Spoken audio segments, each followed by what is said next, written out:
Everything can change in seconds. Right now I have a patient who has come with stroke to emergency. We have to go ahead with the procedure to save him. If I make one mistake, someone might not wake up tomorrow. This is a side of medicine most people never see. Let me take you inside my world for the next 24 hours.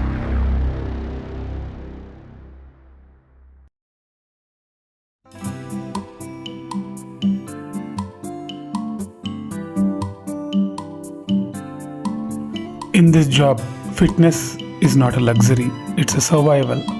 Long surgeries, high-stress decisions, and standing for long hours will demand endurance. A strong body keeps my mind sharp. A fit doctor is a better doctor according to me. If I'm exhausted, if I'm not fit, I can't react fast. And in medicine, slow decisions will cost lives. Before going to hospital, I would sit for half an hour where I usually reply to the mails or do some research work or write my YouTube scripts. Inside the OT, the day starts with setting up the anesthesia, which includes the anesthesia machines and the drugs we use and the equipment we require for airway management. And then we have to brief about the preoperative cases and who is going for what case. And I would usually go for the most high-risk cases. Today, we have an aneurysm case posted for coiling, where extreme precision is required. The challenge here is to maintain a stable blood pressure while ensuring the patient remains motionless during the procedure. The procedure went well, and we'll be watching closely for any post-operative complications in the neurosurgical post-operative unit. The day is not over. Next, we have to go to ICU to do the rounds and counseling.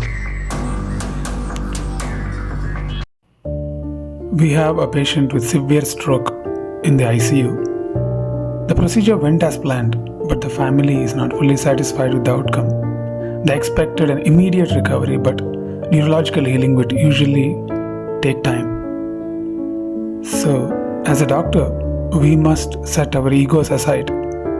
It's not about proving ourselves right, but it's all about making the patient relatives understand the reality with patience.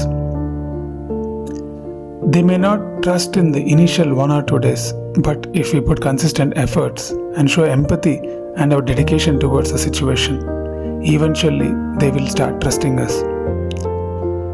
So trust is fragile, but dedication can rebuild it.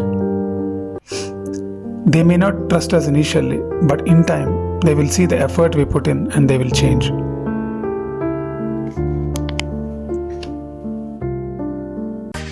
Lunch break has been more like a race against time, and then 15 minutes I usually refuel myself and go back to work. I eat this, vegetables, chicken and eggs. They come to around 600 kilocalories, and then around 90 grams of protein is what I take. And then protein is the key, keeps me going.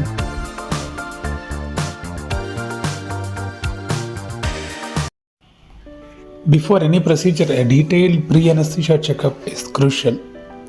We assess the medical history, potential risks, and customize the anesthesia plan for the safest outcome. Patients will have concerns, and a clear explanation not only reassures them but also builds a trust in the system. So preparation reduces the risk and communication builds the trust.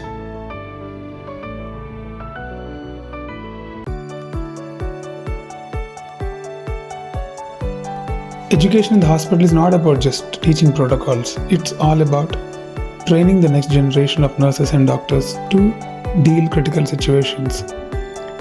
And also you refine the standards of practice, which will make the system more efficient.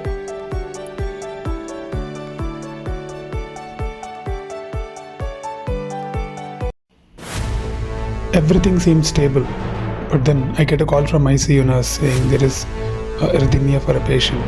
That is, rhythm disturbance is there, which is considered a deadly emergency in the ICU. So years of training and watching my seniors handle the crisis, my experience kicked in. I made the call. Within 10 seconds, I took a call to do something called as a cardioversion because the patient's BP is low. That is one of the indication that situation is unstable. And the moment I did cardioversion, immediately the rhythm became normal. So this is a perfect example of why quick decisions will save lives. And this is why we do what we do. So these 10 seconds define everything for the survival of that particular patient and their family. The hardest part about this job is not about the long hours. It's carrying the weight of every decision. Some days you save lives, some days you don't, but you always show up the next day. Would you survive a day like this? Let me know in the comments. At the end of the day, this is why I do it, for the patients and for their families and for the love of medicine. This is a day in the life of a doctor.